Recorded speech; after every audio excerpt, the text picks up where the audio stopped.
फिर से आपका सबका स्वागत है वाईफाई स्टडी चैनल पे which is a part of Unacademy. और यहाँ पे हम लोग जो बर्निंग इशू डिस्कस करने जा रहे हैं ये अभी थोड़ी देर पहले ही न्यूज़ आई थी, तो आई थॉट कि मुझे आपको इस पर्टिकुलर न्यूज़ को शेयर करना चाहिए। अभी काफ़ी लंबे टाइम से आप देख रहे हैं कि फेसबुक, व्हाट्सएप, ट्विटर इन सब का काफ़ी ज़्यादा डिस्प्यूट चल रहा था गवर्नमेंट ऑफ इंडिया के साथ में।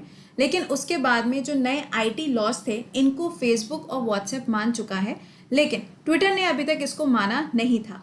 ट्विटर ने इसको मानने की थोड़ी कोशिश जरूर करी थी और कोशिश करने के बाद में इन्होंने इंटरिम ग्रीवियंस ऑफिसर अपॉइंट भी कर दिया था, लेकिन उन्होंने भी इस्तीफा दे दिया।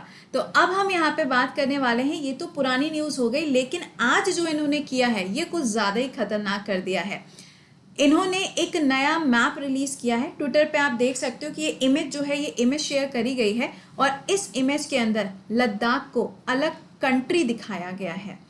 ये पहली बार ऐसा नहीं हुआ है, इससे पहले भी एक बार ऐसी चीज़ें हो चुकी हैं।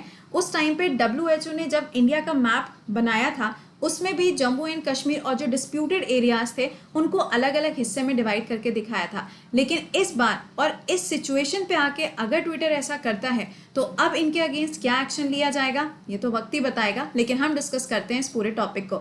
एक बार से सेशन के लिंक को लाइक और शेयर करिएगा एंड डेली करंट अफेयर्स के लिए जुड़ना मत भूला करें सुबह 7 बजे only on wifi study studios channel, जो आपका यूट्यूब चैनल है जहां पे आपको हर एक एग्जाम के लिए करंट अफेयर्स मिलता है with the proper analysis and with the static part. तो आइए जरा बात करते हैं कि हुआ क्या। ट्विटर ने एक नया मैप रिलीज किया जिसको यहाँ पे किसी और ने नहीं, हम में से ही कोई एक यूजर था जिसने यहाँ पे इसको देखा और इसको अपलोड किया और वहां पे लिखा गया है कि लद्दाख और जम्मू कश्मीर का जो एरिया है उसके साथ में एक बार फिर से छेड़छाड़ करी गई है।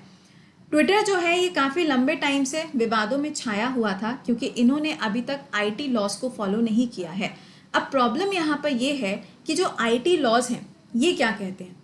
आईटी लॉ के अंदर एक क्लॉज मेंशन किया गया है जिसके अंदर कहा गया था कि जितना भी सोशल मीडिया इंडिया के अंदर है इस सोशल मीडिया की जिम्मेदारी ये बनती है कि अगर कोई भी यूज़र है और अगर उसकी कोई भी प्रॉब्लम आती है, कोई भी अगर प्रॉब्लम है तो उसका सल्यूशन देना उस सोशल मीडिया की जिम्मेदारी है, यानी कि ग्रीवियंस ऑफिसर अपॉइंट करना था।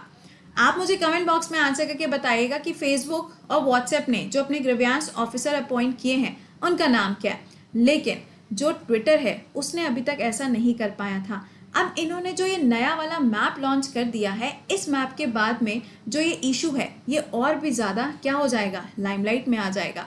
इतना ही नहीं, अभी कुछ दिन पहले की बात है कि हमारे देश के अंदर जो आईटी मिनिस्टर है, मतलब आईटी लॉ को एक तो फॉलो नहीं किया, ऊपर से आईटी मिनिस्टर का ही जो ट्विटर अकाउंट था उसको भी इन्होंने सीज कर दिया था। मतलब वो प्रॉपर एक्सेस जो था वो उनके पास नहीं रहा, और जब प्रॉपर एक्सेस उनको 1 घंटे के बाद में प्रोवाइड किया गया तो उनको वार्निंग दे दी गई कि आप किसी भी पोस्ट को अपने अकाउंट से बार बार रिपीट करके पोस्ट नहीं कर सकते हैं।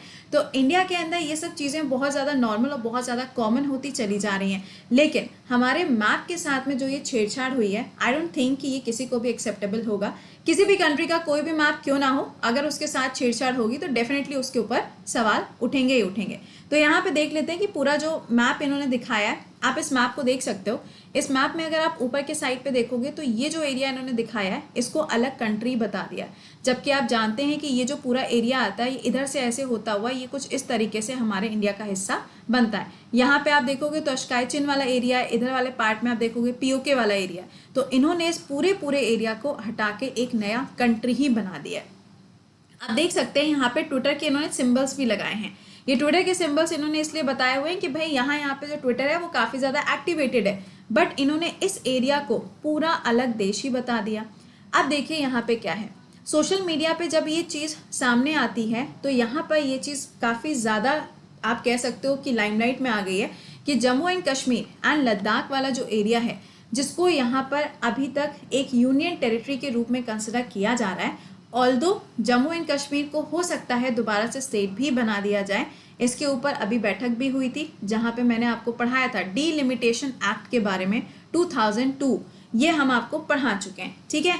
तो हो सकता है कि इसको वापस से स्टेट बना दिया जाए, लेकिन अभी कल आपने देखा था, कल एक न्यूज़ आई थी जिसमें बताया गया था कि ड्रोन का इस्तेमाल किया गया है। जिस ड्रोन का इस्तेमाल किया गया था उसने कहाँ पे अटैक किया था, जम्मू एंड कश्मीर के अंदर जो हमारे एयर फोर्सेस का बेस था वहां पे अटैक किया था। तो ये सब चीज़ें ऑलरेडी इतनी ज़्यादा न्यूज़ में चल रही थी और अब यहाँ पे अगर ऐसा होगा तो ये तो बिल्कुल भी एक्सेप्टेबल नहीं है। अब अभी जब मैं इस वीडियो को रिकॉर्ड कर रही हूँ, मैं अभी की बात कर रही हूँ, पता नहीं जब मेरा ये जो वीडियो आएगा हो सकता है तब तक यहाँ पे कुछ और चीज़ें चेंज हो जाएं, यू नेवर नो। तो यहाँ पर बस ये ध्यान रखिएगा कि मैप को पूरी तरीके से इन्होंने चेंज कर दिया। चलो ठीक है, अब ये जो मुद्दा है इस मुद्दे पे देखना होगा कि इंडिया की तरफ से क्या रिस्पॉन्स आता है, क्योंकि भाई देखो इस पर रिस्पॉन्स आना तो बनता ही बनता है ना। अब आईटी मिनिस्टर की अगर हम बात करें, रविशंकर प्रसाद जी की बात करें, तो मैंने अभी आपको बताया था कि कुछ टाइम पहले इनके अकाउंट को भी ब्लॉक कर दिया गया और आज का ही दिन इन्होंने चुना था किस चीज़ के लिए वो भी बता दें।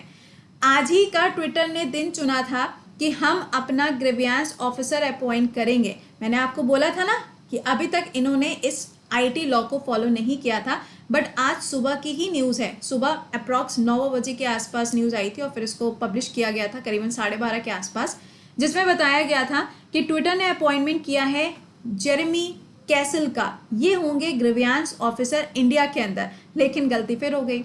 अब क्या गलती करी? गलती ये हो गई इनसे कि ये यूएसए से बिलोंग करते हैं और आईटी लॉ के अंदर साफ लिखा हुआ है कि जो भी ग्रीवियंस ऑफिसर अपॉइंट किए जाएंगे वो भारत के होंगे। तो गलती पे गलती ये करते चले जा रहे हैं। अब देखना ये है कि कितने दिनों के मेहमान हैं इंडिया के अंदर, क्योंकि अगर इतनी बड़ी गलती, चलो ठीक है अपॉइंटमेंट था कोई बात नहीं, लेकिन अगर गलती जो है वो इतनी बड़ी होगी और ये गलती अगर हमारे मैप के साथ में होगी तो ये बिल्कुल भी एक्सेप्टेबल नहीं है। तो चलिए फिलहाल मैंने आपके साथ में पूरा इशू जो था वो शेयर कर दिया है। बाकी करंट अफेयर के एनालिसिस के लिए डेली सुबह 7 बजे वाईफाई स्टडी स्टूडियोज चैनल पर जुड़ना मत भूला करिए। और आपका जो नया बैच है अनअकैडमी पे वो स्टार्ट होने जा रहा है 30 तारीख से, आप इसको ज्वाइन कर सकते हो, जहाँ पे आपको सारे फेवरेट एजुकेटर्स मिलेंगे और इसके साथ ही साथ आपको यहाँ पर जो बैचेज हैं उसमें आपके क्या होंगे, GS, math, English and reasoning के क्लासेस भी मिलेंगे। कोड विल बी कृति10। वीडियो के डिस्क्रिप्शन में लिंक लगा हुआ है, आप उसे ज्वाइन कर सकते हैं। एंड आपका जो टेस्ट होता है वो हर संडे को होता है दोपहर में 12 बजे, तो इसको ज्वाइन करना मत भूलिएगा। और हाँ, अनअकैडमी पे मेरे 2 स्पेशल क्लासेस भी चलते हैं, एक 10:30 बजे, एक दोपहर में 2 बजे। दोनों ही आपके लिए इंपॉर्टेंट है क्योंकि एक है मॉक टेस्ट और दूसरा है जीके का क्लास। तो मिलते हैं सुबह 7 बजे। टिल देन खुश रहिए, मुस्कुराते रहिए, bye bye and take care.